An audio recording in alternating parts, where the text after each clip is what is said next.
தங்கம்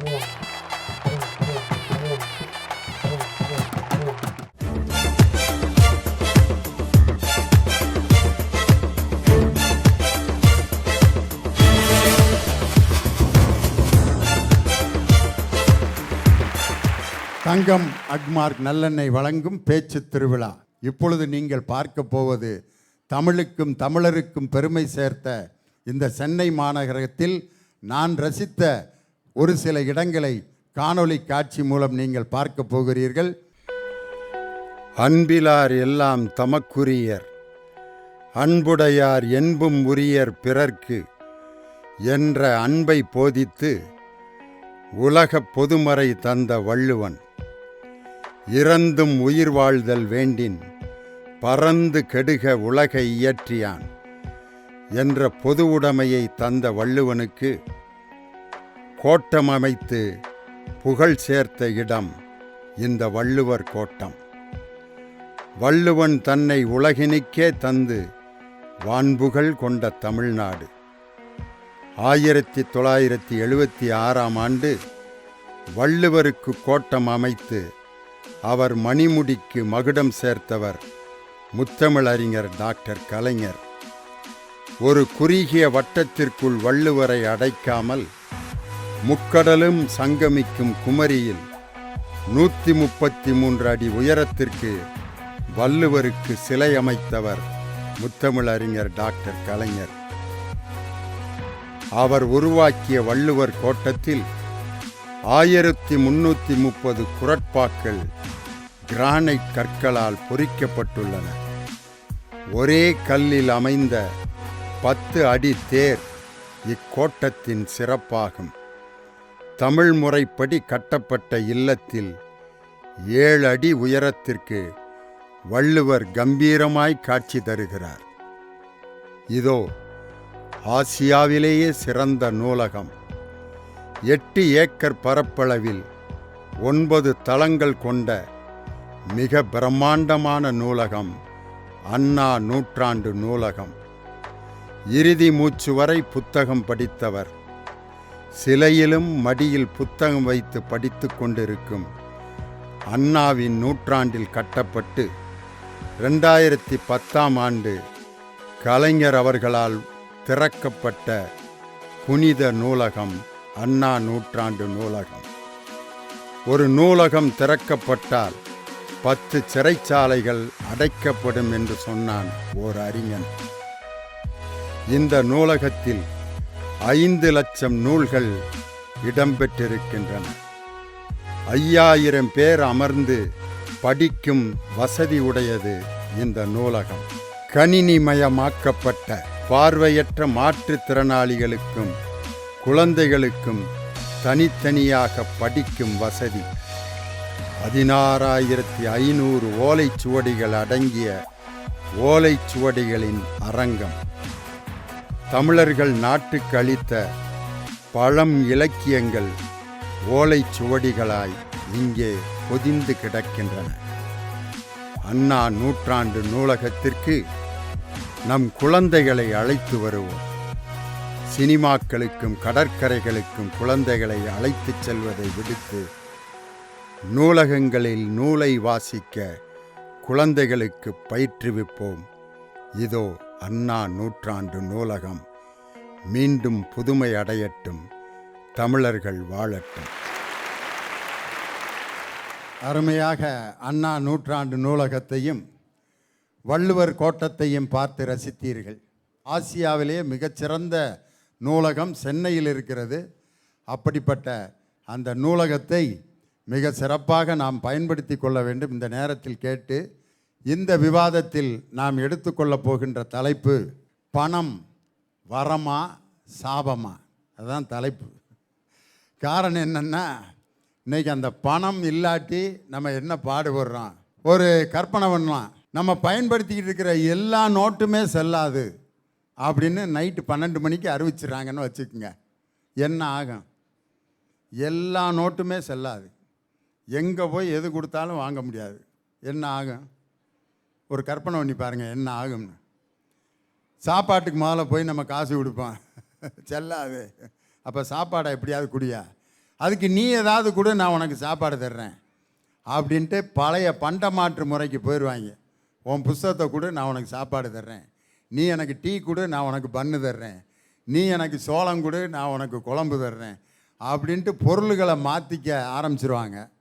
சரி, இப்படியே எவ்வளோ நாளைக்கு மாற்றிட்டு இருப்பாங்க. கடைசிக்கு என்ன ஆயிரும்னா, யார் உடல் வலிமை அதிகமாக இருக்கானோ அவன் இந்த நாட்டில் இருக்க பொருள்களை பூரா கைப்பற்றிடுவான். மீண்டும் ஏழைகள் உருவாகிக்கிட்டு தான் இருப்பாங்க. அதுக்காக உருவாக்கப்பட்ட ஒரு அடையாளம் தான் பணம். அந்த பணத்தை பற்றி இன்னைக்கு தலைப்பாக பேச போகிறார்கள். பணம் என்பது வரமா சாபமா? நம்மை விட்டு போவதும் வருவதும் தெரியாத ஒரு அபூர்வமான ஒரு பொருள் இந்த பணம்.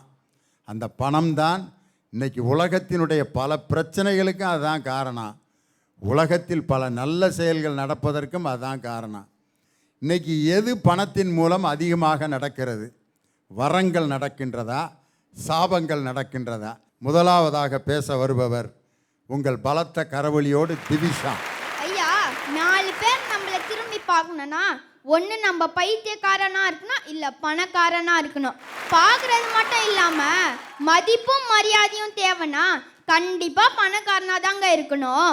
உழைத்து வரும் அப்பாவின் சட்டியில் உள்ள வியர்வையின் வாசம் சமையலறை மசாலா டப்பாவில் ஒளித்து வைத்து நமக்காக எடுத்து தரும் அம்மாவின் பாசம், ஆசைகளை அடக்கி தன் வருமானத்துக்குள் செலவு செய்யும் மனைவியின் நேசம், தேவைக்கு மட்டும் நம்மை தேடி வரும் உறவுகளின் வேஷம், இவை அனைத்தும் உணர்த்தும் பணத்தின் அவசியம். ஐயா, காசுன்றது நம்ம பிறக்கும் போதிலிருந்தே நம்ம கூடவே ட்ராவல் ஆகுற ஒரு விஷயம். எப்படின்னு பார்த்தீங்கன்னா, பர்த் சர்டிஃபிகேட் வாங்க பைசா, அது கொடுத்தாதான் கையெழுத்து போடுவாங்க நைஸா. குழந்தை 3 kg கூட ஆகாது, அதை ப்ரீ கேஜி சேர்த்துருவாங்க, அதுக்கும் காசு. கொஞ்சம் வளர்ந்தா ஸ்கூலு, அதுக்கு ஃபீஸு, அதுவும் காசு. ஸ்கூல் முடிஞ்சா காலேஜ், காலேஜுக்கு அப்புறம் மேரேஜ். காசு இருந்தால் தான் உனக்கு ப்ரிஸ்டேஜ், அது இல்லைன்னா நீ வேஸ்டேஜ். கடைசியில் உயிர் போகும்போதும் காசு, நம்ம உடம்பு வேகும் போதும் காசு. எல்லாரும் சொல்கிறாங்க, சாகும்போது மட்டும் என்ன காசு எடுத்துட்டா போக போகிறீங்கன்னு. காசு இல்லைன்னா நம்ம சாவு கூட யாரும் எடுத்துன்னு போக மாட்டாங்க ஐயா. மொத்தத்தில் பணம் 10 செய்யும், அது இல்லைன்னா நம்ம சொந்த பந்தம் கூட நம்மளை வச்சு செய்யும். இன்னும் சிம்பிளாக சொல்லணும்னா, நம்ம எங்கே சாப்பிடணும்னு கூட முடிவு பண்ணுறது காசு தாங்க. 100 ரூபாய் வச்சுட்டு இருக்கவங்க சாதா ஹோட்டலில் சாப்பிடுவாங்க, 1000 ரூபாய் வச்சுட்டு இருக்கவங்க ஸ்டார் ஹோட்டலில் சாப்பிடுவாங்க, கோடி கணக்கில் பணம் வச்சுட்டு இருக்கவங்க அப்போலோ ஹாஸ்பிட்டலில் இட்லி சாப்பிட்றாங்க. 3 கோடி ரூபாய்க்கு இட்லி திங்கலாம். காசு இல்லைன்னா நம்ம 4 பேர் பின்னாடி போகணும், காசு இருந்தால் நம்ம பின்னாடி 4 பேர் வருவாங்க. காசே தான் கடவுளப்பா, அந்த கடவுளுக்கும் இது தெரியுமப்பா. ஐயா, அப்படியே கொஞ்சம் பாட்டை கண்டினியூ பண்ணுங்களேன். அளவுக்கு மேலே பணம் வைத்திருந்தால் அவனும் திருடனும் ஒன்றாகும். வரவுக்கு போகும் பொருளை எடுத்து வறுமைக்கு தந்தால் தருமமடா. பூட்டுக்கு மேலே பூட்டை போட்டு பூட்டி வைத்தால் அது கருமமடா. காசேதான் கடவுளப்பா, அந்த கடவுளுக்கும் இது தெரியுமப்பா. கைக்கு கை மாறும் பணமே உன்னை கைப்பற்ற நினைக்கிது மனமே. நீ தேடும் போது வருவதுண்டோ, விட்டு போகும்போது சொல்வதுண்டோ. ஐயா, வாழ்க்கைனாலும் சரி வாட்ஸ்அப்னாலும் சரி, எல்லாரும் பார்க்குறது நம்ம ஸ்டேட்டஸை தான். பணம் இல்லாத வாழ்க்கை முட்கள் இல்லாத கடிகாரம் போல், அது நின்றாலும் பயனில்லை, ஓடினாலும் பயனில்லை. இங்கே உட்கார்ந்திருக்கும் அப்பாக்களிடம் கேட்டு பாருங்க, உங்க பிள்ளைகளுக்கு நல்ல எதிர்காலத்தை உருவாக்கி கொடுக்க தேவைப்படும் பணம் வரமா சாபமானு. ஒருவேளை உணவுக்காக கஷ்டப்படும் ஏழைகளிடம் கேட்டு பாருங்க, உங்க வறுமையை போக்க தேவைப்படும் பணம் வரமா சாபமானு. பிச்சைக்காரர்களின் தட்டில் வைக்கப்பட்ட 10 ரூபாய் வரம், முதியோர் கைகளில் மாதம் தோறும் வந்து சேரும் 1000 ரூபாய் வரம். ஏழை மாணவன் எட்டி பிடிக்கும் கல்வி கடன் வரம், ஆபத்தில் கொடுக்கப்பட்ட 100 ரூபாய் 100 கோடி வரம். அடிமைத்தனத்தை நீக்கியது பணம், அதிகாரத்தை கொடுத்தது பணம், வறுமையை ஒழித்தது பணம், இன்பத்தை கொடுத்தது பணம், தலை நிமிர்ந்து வாழ வைத்தது பணம். ஐயமில்லை பணம் வரம்தான், ஒரு போரும் வராது வறுமை, ஓடிவிடும் பகைமை. வெள்ளி தங்க ஒண்ணு அலங்கார பொருளா நீ ஆவதுண்டு, அன்றாட ஏழைக்கு அற வயிறு நிரம்ப நீ ஆகாரமாக போவதுண்டு. உன்னை கட்டு கட்டா வச்சிருந்தா அவன் கஷ்டமின்றி வாழறான், உன்னை கை நழுவ விட்டவன் தினம் கஷ்டப்பட்டே சாவறான். உயிரே இல்லாத நீதான் இப்போ உயிர் வாழ தேவையா இருக்க. உன்னை எண்ணி எண்ணியே எங்க கணக்கு தொடங்குது, உன்னை தேடி தேடியே எங்க மனுஷ வாழ்க்கை முடியுது. அனாதை குழந்தைகளின் பட்டினி சாவு, ஆகாரம் தேடி பிச்சைக்காரர்களின் அன்றாட போராட்டம், இளைஞர்களின் எதிர்கால லட்சியம், ஈகை பண்பு இல்லாத வாழ்க்கை, உரிமைக்காக ஏங்கும் குரல், ஊனமுற்றோரின் அவல நிலை, எளியோரின் எஞ்சிய வாழ்க்கை, ஏழைகளின் கல்வி கனவு, ஐநா சபையின் இந்தியாவின் வளர்ச்சி, ஒவ்வொரு விவசாயியின் தற்கொலை, ஓட்டை கூட விற்கும் நிலைமை. பணம் இருந்தால்தான் இந்த நிலை மாறும், அதை கொடுக்கும் குணம் இருந்தால்தான் இந்த குறை தீரும். தேவைக்கு உழைப்போம், மீதியை சேவைக்கு கொடுப்போம். இந்த அன்பு என்கிற விதை வளரட்டும் மரமாக, அதற்கு பணம் வேண்டும் வரமாக. உலகம் அமையாது இந்த பணமின்றி, கொடுத்த வாய்ப்புக்கு மிக மிக நன்றி. பணம் இல்லாட்டி ஒரு மனுஷன் என்ன நிலைமைக்கு ஆளாவான், பணம் வரமே அப்படின்னு ரொம்ப சிறப்பாக பேசினாங்க. அதற்கு அடுத்து பேச வருபவர் பெர்னால்டு ஜார்ஜ். ஐயா, பணம் வரம்னு சொல்கிறவங்க ஒன்று சேமிக்காமல் வாழுவாங்க, இல்லை வாழாமல் சேமிக்கிறாங்க. ஆனால் பணம் சாபம்னு தெரிஞ்சவங்க மட்டும்தான் தேவைக்கு ஏற்ற மாதிரி சேமித்து வரவுக்கு ஏற்ற மாதிரி வாழ்க்கையை வகுத்துக்கிட்டு வாழ்கிறாங்க. ஐயா, இன்னைக்கு 5000 கொடுத்தா நாம கடவுளுக்கு முன்னாடி, 50,000 கொடுத்தா கடவுள் நமக்கு முன்னாடி. இது வரமா? சாபக்கேடு தானங்கய்யா. ஐயா, பணம் 10 செய்யணும்னு பாப்பா சொன்னுச்சு. அந்த 10 என்னன்னு தெரியுமா? பெத்தவங்களோட சொத்தை பிடிங்கிட்டு அனாதையா துரத்த செய்யும். எவ்வளவு கிடைச்சாலும் போதாது போதாதுன்னு நாயா பேய அலைய செய்யும். ஊரை அடித்து உலையில போட செய்யும். காலில் விழுந்தவனை கழுத்தறுக்க செய்யும். கூட இருந்தவனுக்கு குழிபறிக்க செய்யும். கோடி கோடியாக கடன் வாங்கினவனை பார்த்தா சல்யூட் அடிக்க செய்யும். விவசாய கடன் வாங்குறவனை பார்த்தா விரட்டி விரட்டி அடிக்க செய்யும். ஏன் சுற்றுறோம் எதுக்கு சுற்றுறோம்னு தெரியாமல் ஊர் உலகம்லாம் சுத்த செய்யும். அழகழகா பூமாலையை செஞ்சு குரங்கு கையில் கும்பிட்டு கொடுக்க செய்யும். ஐயா, நான் அரசியல் பேசலை, அரக்கனை கூட ஒரு நாட்டுக்கு அதிபராக்க செய்யும். ஐயா, ஸ்வீட் கடைக்காரனுக்கு சுகர் வந்த மாதிரி தான் கஞ்சா பையக்கிட்ட இருக்கிற கல்லாப்பெட்டியும். செல்வத்து பயனே ஈதல்னு நம்ம தமிழனோட சிறப்பை சொல்லி கொடுத்ததுங்கய்யா புறநானூறு. அரண் ஈனும் இன்பமும் ஈனும் திறனறிந்து தீதின்றி வந்த பொருள்னு நேர்மையாக சம்பாரித்த பணம் அறத்தையும் இன்பத்தையும் தரும் சொல்லி கொடுத்ததுங்க நம்ம திருக்குறள். ஐயா, இன்னைக்கு 5 வயசில் அண்ணன் தம்பியாக இருக்கிறவனா 10 வயசில் பங்காளி ஆக்கி விட்டு 20 வயசில் பகையாளியாக மாற்றுறது இந்த பணம் தாங்கய்யா. ஐயா, எனக்கு ரொம்ப நாளாக ஒரு ஆசை, நம்ம நாட்டில் இருக்கிற ரூபா நோட்டை டிசைன் பண்ணுறவரை ஒரு தடவையாவது பார்த்துடணும். ஏன் தெரியுமா? அவர் போன ஜென்மத்தில் கலர் கோலப்படி விற்றுருக்கணும், இல்லை கலர் கோழி கொஞ்சம் வச்சுருக்கணும். கலர் கலராக டிசைன் பண்ணுறாயா மனுஷன். ஐயா, வெளிநாட்டில் இருக்கிற அப்பாக்களுக்கு மட்டும்தான் தெரியும் தான் எவ்வளோ கஷ்டப்பட்டுக்கிட்டு இருக்கோம். எதுக்காக? இந்த பணத்தால் தான் குடும்பம் நடுத்தருவுக்கு வந்துடக்கூடாதுங்கிறதுனால. அப்படி இருக்கிற அப்பாக்களோட பிள்ளைகள் அப்பாவை கட்டி பிடிச்சி கொஞ்ச வேண்டிய வயசில் அப்பாவோட படத்தை கட்டி பிடிச்சி கொஞ்சிக்கிட்டு இருக்குன்னா அது இந்த பணத்தோட சாபம் தானங்கய்யா. ஐயா, எல்லா ரூபா நோட்லேயும் காந்தி ஒரே மாதிரி தான் சிரிச்ச மெனிக்கே இருப்பாக்குள்ள மனுஷன். ஆனால் நம்ம ஆளுக்கு தான் நோட்டுக்கு தகுந்த மாதிரி சிரிப்பும் மாறுது. ஐயா, வாழ்க்கை முழுக்க சொத்து சேர்க்கணும், பணத்தை சம்பாதிக்கணும்னு நேரங்காலம் பார்க்காம சொந்த பந்தத்தோட முகம் கொடுத்து பேசாமல் நல்லது கெட்டது வாங்கி சாப்பிடாம பணம் பணம் பணம்னு ஓடி ஓடி ஓடி சேர்த்து வச்ச பணத்தை கடைசியில் ஸ்வீட் கடைக்காரனுக்கு சுகர் பிபி வந்த மாதிரி அனுபவிக்க முடியாமல் தவிக்கிற தவிப்பு எப்படிங்கய்யா வரமாகும்? இந்த உலகத்திலே விலை மதிப்பில்லாத வாக்குரிமைங்க. ஓட்டை 2000க்கும் 5000க்கும் 10,000க்கும் விற்றுப்புட்டு நம்ம சனங்க படுற பாட்டை கண்ணெதற்க பார்த்துப்புட்டோம். பணம் வரம்னு பேசுகிற இந்த கும்பலை என்ன சொல்கிறதுனே எனக்கு தெரியலைங்கய்யா. எனவே எப்போவுமே பணம் ஒருபோதும் வரமாகாது, அது சாபமே சாபமே சாபமே என்று கூறி என் உரையை நிறைவு செய்கிறேன். நன்றி, வணக்கம். பணம் வரமா சாபமா என்ற அணியில் ஹரி பாலகிருஷ்ணன் உங்கள் பலத்த கரவழியோடு தன் கருத்துக்களை வழங்க வருகிறார். பணம் வரம்தான், எல்லாத்துலேயும் ஆசை, எல்லாத்துக்கும் ஆசை. வண்ணத்து பூச்சிகளை பார்த்து வண்டுக்கு ஆசை, நாரையின் மூக்கை பார்த்து நண்டுக்கு ஆசை, குயில் பாடுவதை பார்த்து காக்கைக்கு ஆசை, மயில் ஆடுவதை பார்த்து வான்கோழிக்கு ஆசை, கழுகு பார்வை வேணுமேனு மனித கண்களுக்கு ஆசை, மேக்கப்பே போடாம பசங்களா பிறந்திருக்கலாமோ என்ற பெண்களுக்கு ஆசை,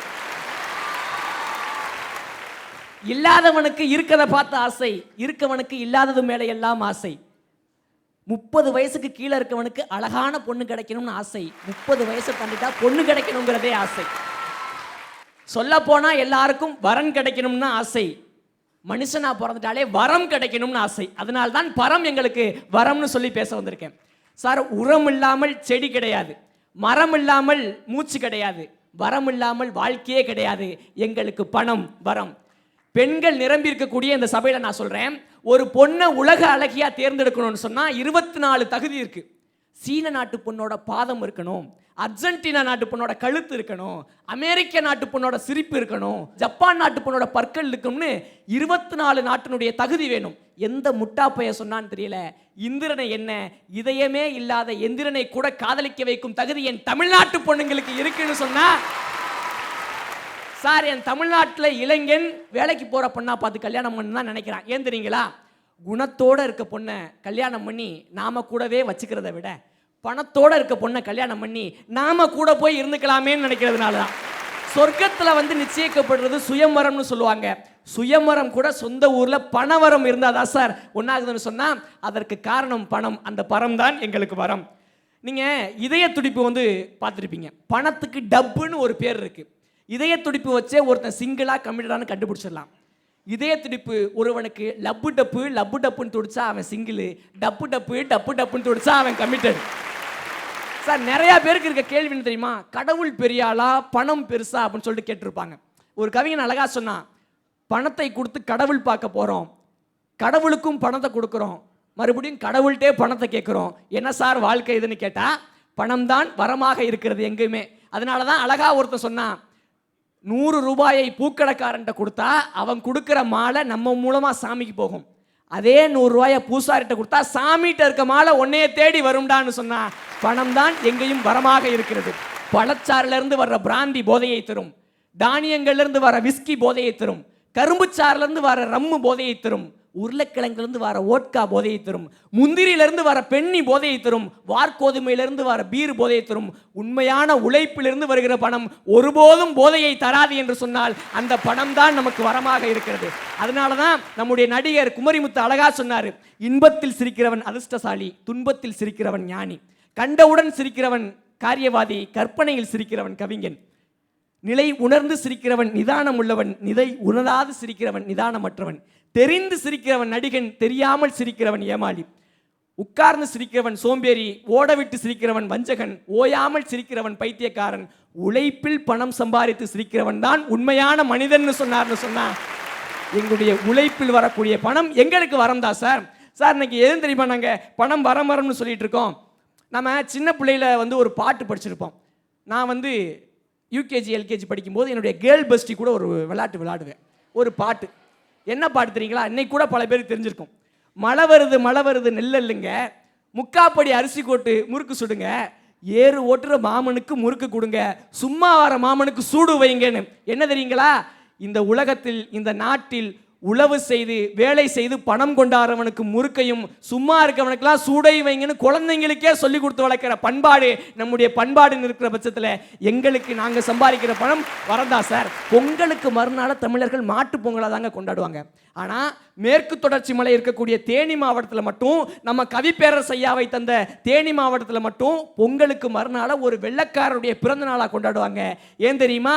அந்த வெள்ளைக்காரர் தான் தன்னுடைய சொந்த நாட்டுக்கு போய், இந்த நாட்டில் மழை பெஞ்சு வருஷம் பூரா மழை பெஞ்சாலும் ஏழை மக்கள் இன்னும் இருந்து கொண்டிருக்கிறார்கள், மழையை சரியாக பயன்படுத்தணும்னு சொல்லி தான் சொந்த சொத்தையெல்லாம் விற்று, பரம்பரை சொத்தையெல்லாம் விற்று அந்த பணத்தை கொண்டு வந்து இங்கே முல்லை பெரியார்னு ஒன்று கட்டினாரு.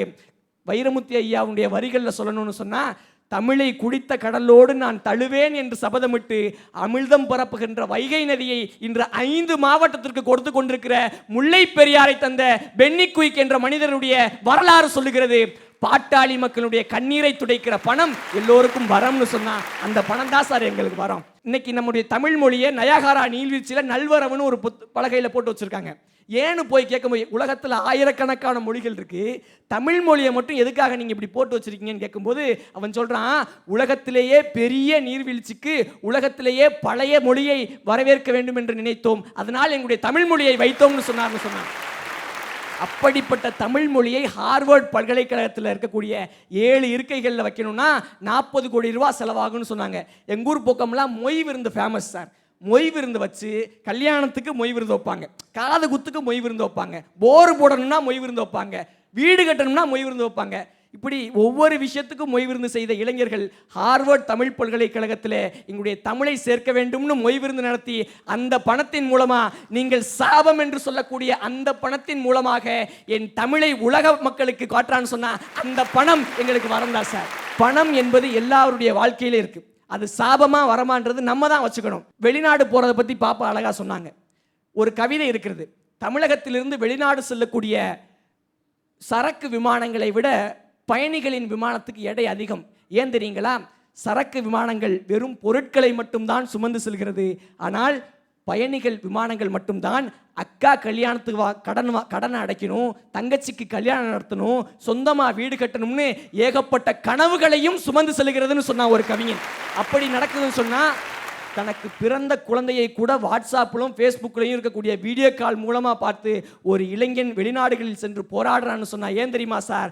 தான் குடும்பமும் தன்னுடைய பிள்ளை குட்டிகளும் பண கஷ்டம் இல்லாமல் வாழணும்னு சொல்லிட்டு இருக்கானே, அந்த உழைப்பானுடைய வியர்வைகளத்தில் கேட்டு பாருங்க, அந்த வியர்வை சொல்லும் பணம் ஒவ்வொருவருக்கும் எப்படிப்பட்ட வரம்னு சொல்லி.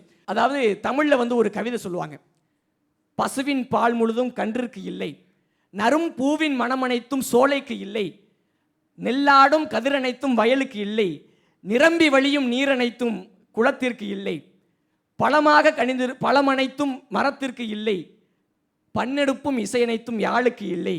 நான் சேர்த்து சொல்றேன், காசில்லா மனிதனுக்கு கல்யாணம் நடப்பதில்லை, கல்யாணமான மனிதன் கையில காசு என்றும் நிலைப்பதில்லை, மனம் போன போக்கில் போனால் மரியாதை கிடைப்பதில்லை. பணத்தை வரமாக நினைக்கக்கூடிய எங்களுக்கு பணமில்லாத வாழ்க்கையை நினைக்கவே விருப்பமில்லை. பணம் வரம். நன்றி, வணக்கம். ஹரிபாலகிருஷ்ணன் பணம் வரமே அப்படின்னு சொல்லி உழைப்பினுடைய மேன்மையை பற்றி ரொம்ப அற்புதமாக பேசினார். இன்னைக்கு பணம் இல்லாதவனுக்கு தான் தெரியும் அதனுடைய கஷ்டம். ஒரு அப்பா பிள்ளைகளை கூட்டி வர்றாரு எங்கே கோயில் திருவிழாக்கு, கையில் காசு இல்லாத அப்பா ஒன்றொன்னா கேட்குறாங்க, அப்பா கரும்பு சாறு வாங்கி கொடுப்பா. வேணாண்டா, அது ரொம்ப இனிப்பாக இருக்கும்டா, சுகர் வரும்டா. யார்? 9th படிக்கிறவனுக்கு சுகர் வருமா? பொய் சொல்கிறாரு அந்த அப்பா. பலூன் வாங்கி கொடுப்பா, அது சீக்கிரம் வெடிச்சிரும்ப்பா அப்படிங்கிறாரு. வெடிக்கிறதுக்கு பேர் தான்ப்பா பலூனு, இரும்புலையா பலூன் செய்வாங்க, வாங்கி கொடுங்கப்பா. வேணாண்டா, வெடிச்சிடறேன், வெடிக்கிற பொருளுக்கு எதுக்கு காசு? அந்த பக்கம் வர்றாரு, ஸ்வீட்டாக அடிக்க வச்சுருக்காங்க, அப்பா ஜாங்கிரி வாங்கி கொடுப்பா. வேணாண்டா, அது என்ன பொருள், உடம்புக்கு ஒத்துக்காதுங்கிறாரு. எப்பா ஐஸ்கிரீம் வாங்கி கொடுப்பா, சளி பிடிக்கும், டெங்கு காய்ச்சல் வரும்டா. என்னப்பா எல்லாத்துக்கும் காரணம் சொல்கிற, ராட்டணத்துலையாவது ஏற்றி ஒரு ரவுண்டு விடுப்பா. வேணாண்டா, தலை சுத்தும்டா, மயக்கம் வரும்டா. அப்புறம் எதுக்குப்பா திருவிழா கூட்டி வந்த? தெரியாமல் கூப்பிட்டு வந்தேன்டா. அப்புறம் இன்னொருத்தன் கேட்குறேன், தெரியாமல் கூப்பிட்டு வந்தேன், எங்களை ஏன் பெத்தேன்னு கேட்டான் ஒருத்தன். தெரியாமல் பெத்துட்டான்டான்னாரு. இனிமேல் இந்த வேலையை வச்சுக்காது, இதோடு நிறுத்திக்கான்னு பாரு. அந்த பணம் இல்லாத அப்பன் அந்த நேரத்தில் எவ்வளோ வேதனைப்பட்டிருப்பேன். காசினுடைய அருமையை அந்த பிள்ளை வறுமையில் இருக்கிற அந்த குழந்தை உணர்றான் பார், அவனுக்கு தான் தெரியும் பணம் வரமா சாபமான்னு. அதற்கு அடுத்து பேச வருபவர் உங்களுடைய வாழ்த்துக்களோடு ரம்யா லட்சுமி. பணம் வரமா சாபமான்னு கேட்டா நான் சாபம் தான் சொல்லுவேன். ஏன்னா மனோன்ற 3 எழுத்து பணோன்ற 3 எழுத்தை எப்ப எட்டி பிடிக்க ஆசைப்படுதோ அப்பவே அன்புன்ற 3 எழுத்தை விட்டு பின்னோன்ற 3 எழுத்தா மாறிடுது. ஷார்ட் அண்ட் ஸ்வீட்டா சொல்லணும்னா பணம்ன்றது பாய் பெஸ்டி மாதிரி, கருவம் எங்க போனாலும் நம்மள நிம்மதியாவே இருக்க கூடாது. ஆனா குணம்ன்றது கூடவே இருக்கிற லவ்வர் மாதிரி, கடைசி வரைக்கும் உண்மையா இருந்துட்டு போயிட்டே இருக்கோம். பாழா போன உலகத்துல காசு பணம் பெருசு, அந்த காசு பணம் இல்லைன்னா காரி துப்பும் பரிசு. உண்மைதானங்க. இந்த காலத்துல பணம் இல்லைன்னா மனுஷன் ஒரு நாய் கூட மதிக்கிறது இல்லையே. இப்ப ரீசெண்டா கடந்த 3 மாசத்துல பேங்க் அக்கௌண்ட்ஸ்ல மினிமம் பேலன்ஸ் இல்லைன்னு 235 கோடி ரூபாயை 388 பேங்க் அக்கௌண்ட்ஸ்ல இருந்து ஒரு பேங்க் எடுத்திருக்காங்க. ஆனா அதெல்லாம் யாரோட பணம் தெரியுமா? பேங்க் அக்கௌண்ட்ல மினிமம் பேலன்ஸ் கூட வைக்க முடியாத சாதாரண ஏழை மக்களோட பணம். இங்க ஏழை மக்கள் வயித்த கட்டி வாயை கட்டி சம்பாதிக்கிற அவங்க பணமே அவங்களுக்கு சொந்தம் இல்ல. ஆனா பல வழியில வர பணக்காரனோட பணத்துக்கு பேங்க் லாக்கர்ல ப்ரொடெக்ஷன். இதை தான் நான் சாபம்னு சொல்றேன். நம்ம மக்கள் சம்பாதிக்கிற பணம் 2 விஷயத்துக்கு தான் செலவாகுது. ஒன்று குழந்தைங்களோட படிப்பு செலவு, இன்னொன்று மருத்துவ செலவு. இது 2த்தையுமே தரமானதா கவர்மெண்ட் கொடுத்தாலே இங்கே ஏழைங்களே இருக்க மாட்டாங்க. அது இல்லாததுனால தானே இங்கே பல ஏழைங்களுக்கு பணம் சாபமாகவே இருக்கு. இப்போ இருக்கிற ட்ரெண்ட் என்ன தெரியுமா? 650 மார்க் எடுக்கிற பசங்களும் பணக்கார பசங்களாக இருந்துச்சுன்னா எம்பிபிஎஸ் படிக்க முடியும். ஆனால் ஏழை மாணவர்கள் 1160 மார்க் எடுத்தாலும் அவங்களால எம்பிபிஎஸ் படிக்க முடியாது. அவங்களுக்கு பிடிக்காத ஆர்ட்ஸ் அண்ட் சயின்ஸ் கோர்ஸை தான் எடுத்து படிச்சுட்டு இருக்காங்க. இங்கே பல பேருக்கு எம்பிபிஎஸ் ஆகணுன்ற கனவு வெறும் கனவாகவே போயிட்டு இருக்கிறதுக்கு பணம்ன்ற ஒரு பேப்பர் தானங்க காரணமாக இருக்கு. இப்போ கொஞ்ச நாளா சுவாசிக்கிற ஆக்சிஜனே பணத்துக்காக வியாபாரம் பண்ண ஆரம்பிச்சிட்டானுங்க. அதுக்குன்னு ஷோரூம் ஓப்பன் பண்ணி அதை கேன்ல அடிச்சு ஒரு ஹவருக்கு 399 ரூபாய் மட்டும். இத சாபம் சொல்லாம வரோம் நான் சொல்ல முடியும்? பணத்துக்காக சுவாசிக்கிற காற்றை தாண்டா விற்கலன்னு சொல்லிட்டு இருந்தோம். இனிமேல் அதை கூட சொல்ல முடியாது. ஐயா, பணமும் சந்தோஷமும் பரம விரோதிங்க. ஒன்று இருக்கிற இடத்துல இன்னொரு நாள் இருக்க முடியாது, ஒன்று இல்லாமலும் இன்னொரு நாள் இருக்க முடியாது. கவிஞர் கண்ணதாசன் நாட்டில் நடக்கிறது அப்பவே சொல்லிட்டு போயிட்டாரு. தப்பு பண்ணவனும் தனக்கு நியாயம் கேட்பான், தப்பு பண்ணான்னு பழி சுமத்தப்பட்டவனும் தனக்கு நியாயம் கேட்பான். ஆனா நியாயம் யாருக்கு தண்டனை யாருக்குன்றத பணம் மட்டும்தான் முடிவு பண்ணும். அங்க பணம் சாபம் தான், வரம் கிடையாது. பணம்ன்ற ஒரு காகிதத்தை பெற சிலர் அன்பை இழந்து, பண்பை இழந்து, குணத்தை இழந்து, நட்பை இழந்து, கற்பை இழந்து, கண்ணியத்தை இழந்து, வாலிபத்தை இழந்து, வாழ்க்கையே இழந்துடுறாங்க. அதை தான் நீங்க வரம்னு சொல்றீங்களா? ஒரு பணக்காரன் வாழ்க்கையில முன்னேறணும்னா அவனுக்கு பல பணம் இருந்தாவே போதும். ஆனா ஒரு ஏழை வாழ்க்கையில முன்னேறணும்னா அவனுக்கு பல அவமானங்கள் மட்டுமே போதும். அதை தான் அருவி படத்துல அழகா சொல்லியிருப்பாங்க. ஆனா அதை நீங்க எத்தனை பேர் பார்த்தீங்கன்னு எனக்கு தெரியல. விரும்புவதால் கருவறையில் மீண்டும் இடம் கிடைப்பதில்லை, வெறுப்பதால் கல்லறையும் நம்மை விட போவதில்லை. வாழும் வரை பணம் மீது மோகம் பேராசை இல்லாமல் உறவுகளோடு மகிழ்ச்சியாக இருப்போம். ஆக என்றைக்குமே பணம் சாபம் என்று கூறி நல்லதொரு வாய்ப்பிற்கு நன்றி பாராட்டி விடைபெறுகிறேன். நன்றி, வணக்கம். ஒரு 5லேருந்து 6 மணி வரைக்கும் மெரினா பீச்சை பார்த்தா தெரியும் பணம் வரமா சாபமானு. ஒரு 50 பேர் நின்று ஹியூமர் தெரப்பி, லாஃபிங் தெரப்பி அப்படின்ட்டு பைத்தியக்காரங்க மாதிரி 1 2 3 அப்படிங்கிறான். ஒரு சின்ன குழந்தை பயந்து ஃபிட்ஸ் வந்துருச்சு அந்த பிள்ளைக்கு.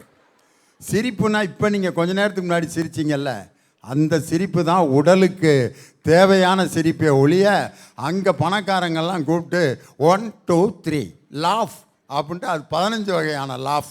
ஃபஸ்ட்டு லாஃப் என்னன்னா ஓஹோ ஹோ ஹோ ஹோ அப்படின்னு சிரிக்கணுமா. அவர் சிரித்து காட்டுறாரு. யார்? அவர் தான் guide. First type of laugh ho ho ho ho ஹோ. கமான் 1 2 3 அப்படின்னா இதுக்கப்புறம் அது பூரா எத்தனை நாளைக்கு உயிரோடு இருக்குன்னு நினைக்கிறீங்க? இதுக்கு பேர் சிரிப்பான்னு கேட்குறேன்.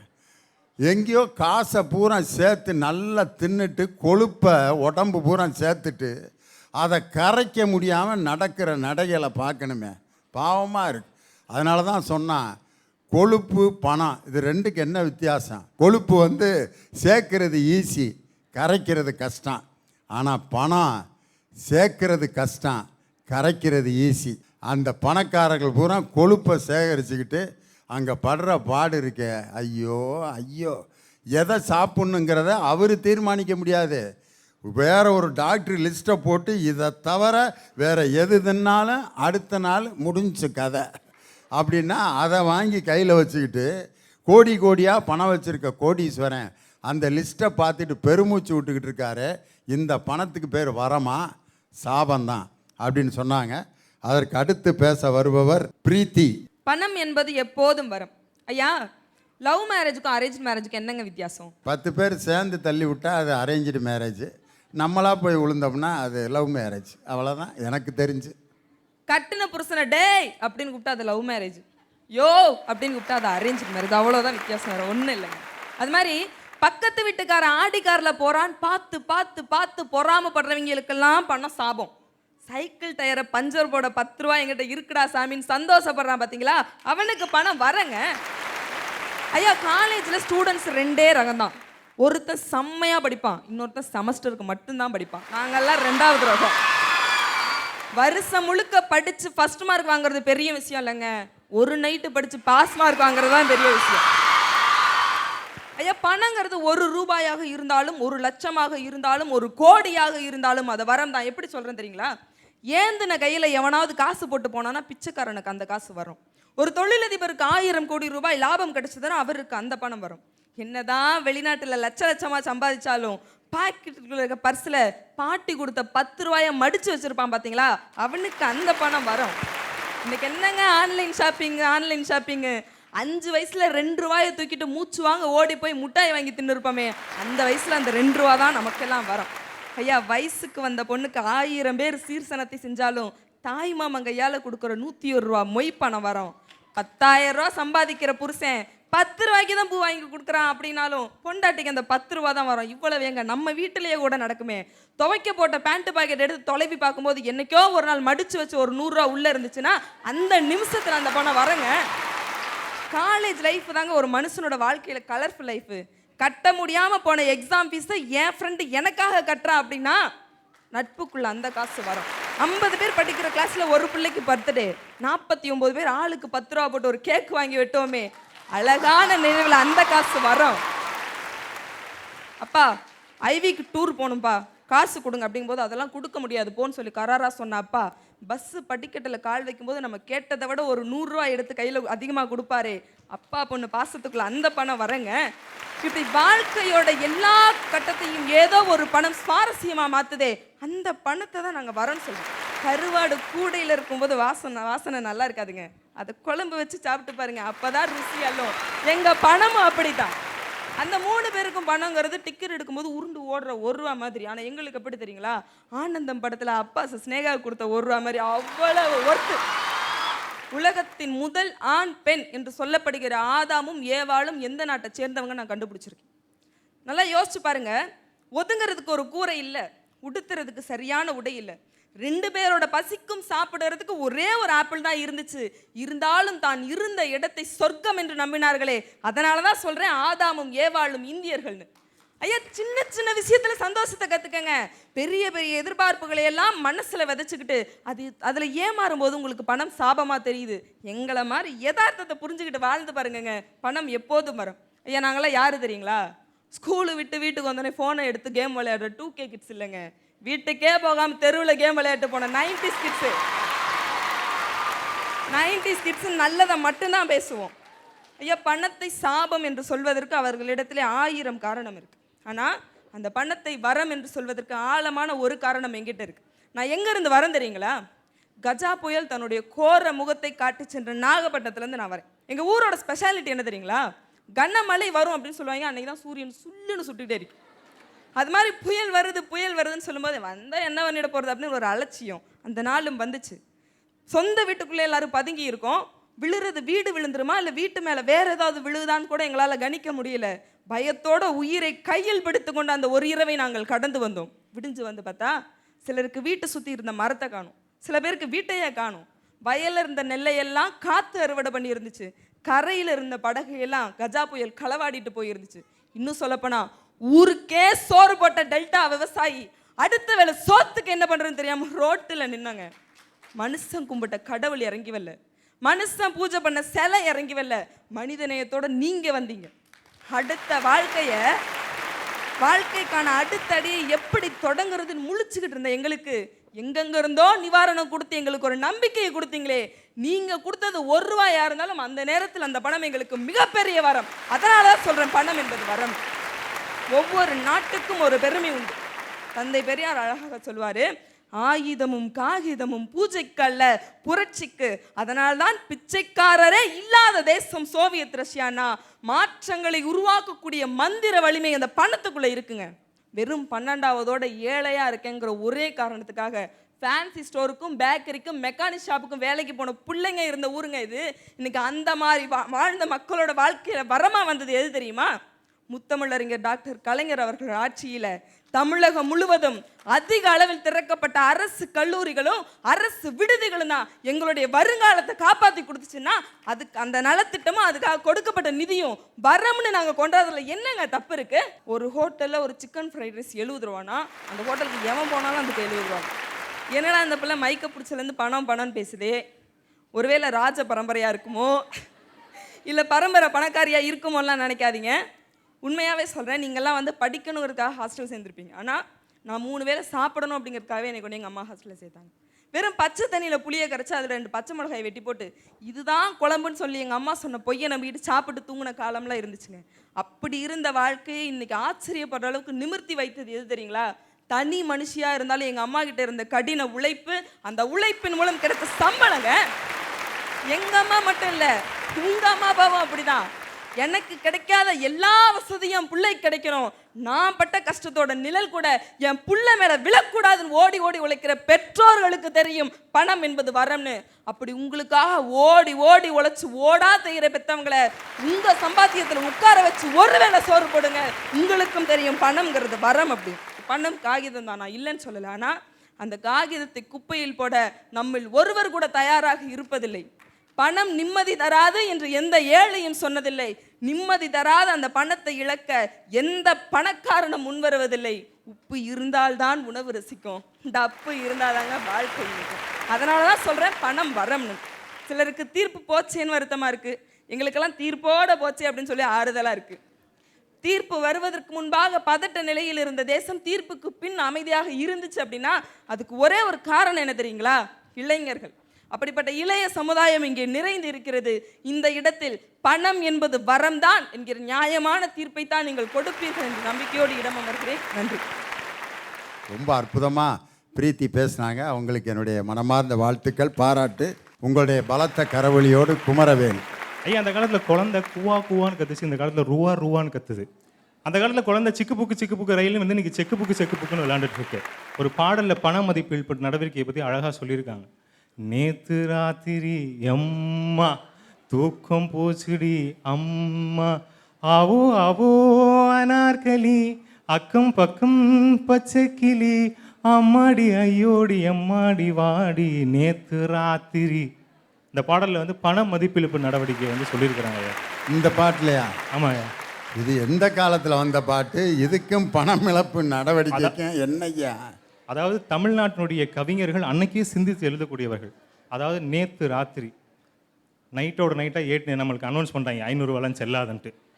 தூக்கம் போச்சு, எல்லாம் விடிய விடிய ஏடிஎம் வாசல் நின்னோம் வரிசைக்கா. ஆவோ ஆவோ அனார்களி ஒரு ஹிந்தி பேசுகிறவங்க அந்த வேலையை செய்வான்னு அப்பயே கவிஞர் சொல்லிட்டார் அழகா. என்னுடைய நண்பனுடைய மனைவி கருவுற்று இருக்கிறாங்க, கன்சீவாக இருக்கிறாங்க. ஒரு ஹாஸ்பிட்டலில் போகிறோம், அப்ராக்சிமேட்டாக எவ்வளோமா ஆகும் அப்படின்னு அவங்க சொல்கிறாங்க. நார்மல் டெலிவரிக்கா சிசேரியன் டெலிவரிக்கா? பின்னு வச்சதா பின்னு வைக்காததா? ஸ்பெஷல் வார்டா நார்மல் வார்டா? அதாவது இப்போ இருக்கிற மருத்துவமனைலாம் மருத்துவமனை மாதிரி இல்லை, மார்வாடி கடை மாதிரி இருக்காங்க. சரி, ஒரு நல்ல குழந்தைய பெற்றாச்சு, ஒரு நல்ல ஸ்கூலில் போய் படிக்க வைக்கலாம். பள்ளிக்கூடத்தில் போனால் ஸ்கூல் ஃபீஸுன்றான், பஸ் ஃபீஸுன்றான், dance class, guitar class, drawing class, bike class. சரி, இதெல்லாம் பிள்ளைய படிக்க வச்சாச்சு. அடுத்து ஒரு நல்ல காலேஜில் கொண்டு போய் படிக்க வைக்கலாம்னா college fees, books fees, semester fees, lab exam, bus fees, canteen, ID கார்டுக்கு 100, ஆனுவல் டேக்கு 150, ஸ்போர்ட்ஸ் டேக்கு 250,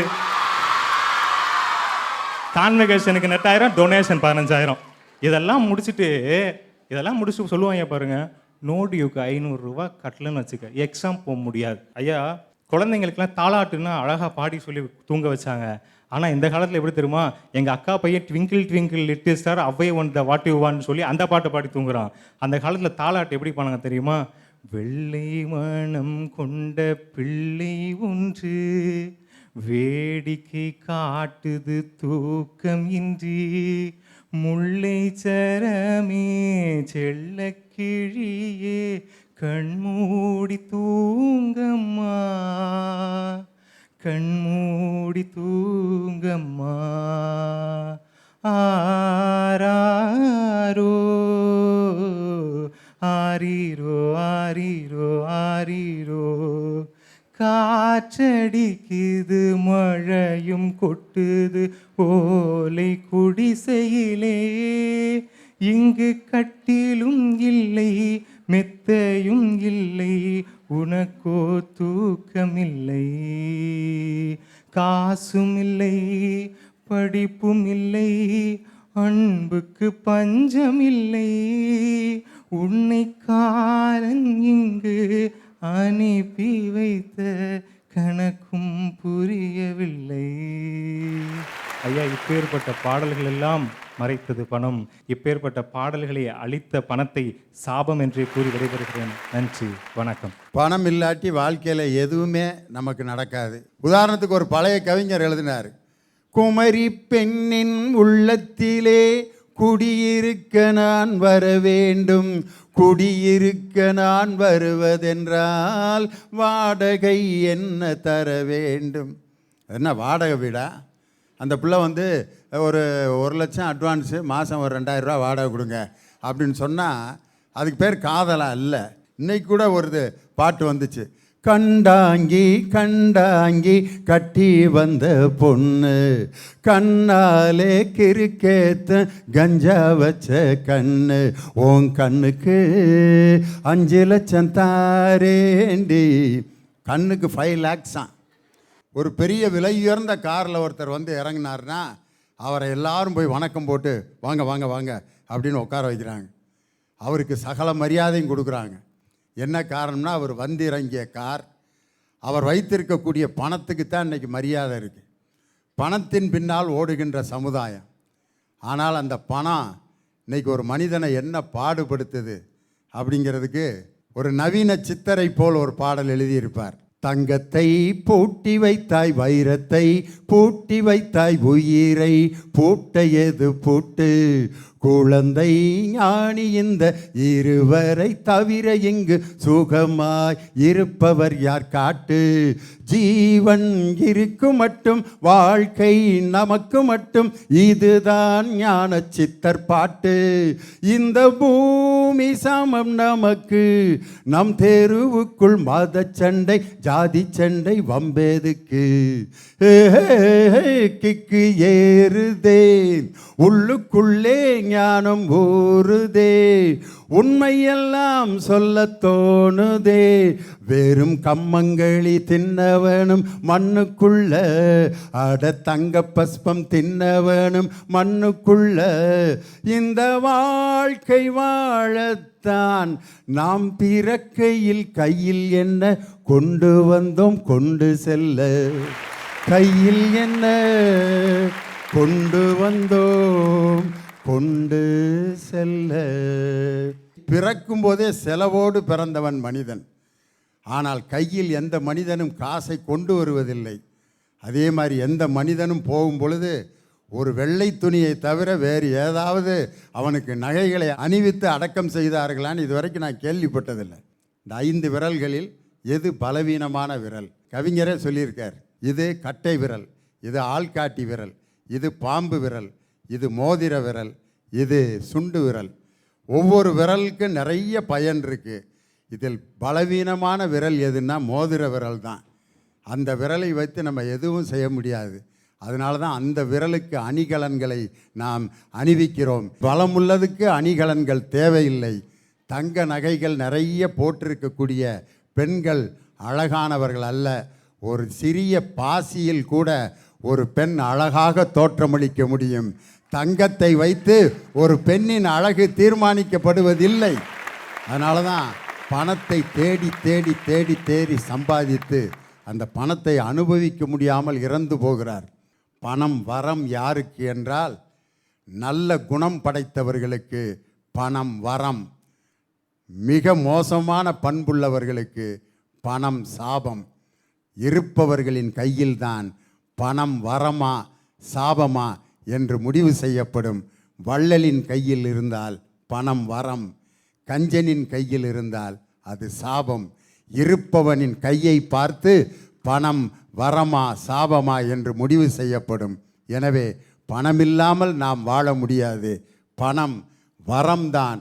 அது இல்லாதவர்களுக்கு பகிர்ந்தளிக்கப்படும் போது பணம் வரமே வரமே என்று இந்த விவாதத்தை நிறைவு செய்து, இயந்திரவியல், பொருளியல், கணினியலுடன் கொஞ்சம் அன்பையும் மனித நேயத்தையும் வளர்க்கக்கூடிய கல்வி முறையை குழந்தைகளுக்கு சிறு வயதிலிருந்தே கொடுங்க. இன்றைக்கும் தவறு செய்யும் ஆண்கள் அரசாங்கத்தை கண்டு அஞ்சவில்லை. ஏன் ஐயா? பெண்களை குழந்தைகளை பராமரிக்க வேண்டியது, ஆதரவாக இருக்க வேண்டியது பொதுமக்களோட பொறுப்பாக இருக்கலாம். ஆனால் பெண்களுக்கும் குழந்தைகளுக்கும் பாதுகாப்பாக இருக்க வேண்டியது அரசாங்கத்தோட கடமை தானே. 2ஆம் உலகப் போரில் ஜப்பான் மீது வீசப்பட்ட வெடிகுண்டு ஹிரோஷிமாவை கருக்கியது.